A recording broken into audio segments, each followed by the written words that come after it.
Sayro ng dugang pang mga balita sa Mindanao. Makabanato si Efren Mamak live sa General Santos City. Efren. Salamat, Sara. Nakuhaan og video ang rambol sa pipila ka kabatanunan sa gawas sa usa ka mall sa Cotabato City. Kapulisan giawhag ang mga tungaan og ginikanan nga i-monitor ang mga aktibidad sa ilang mga anak. Ani ang report.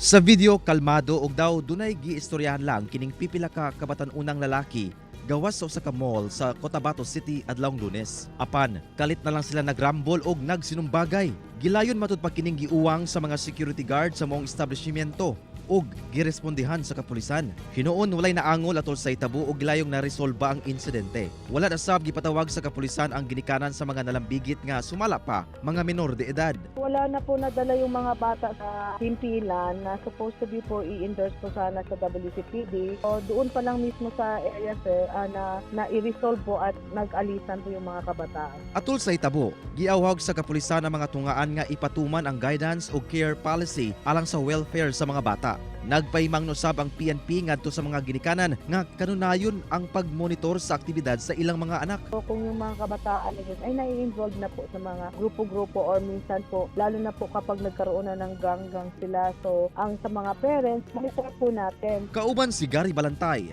Efren Mamak, One Mindanao.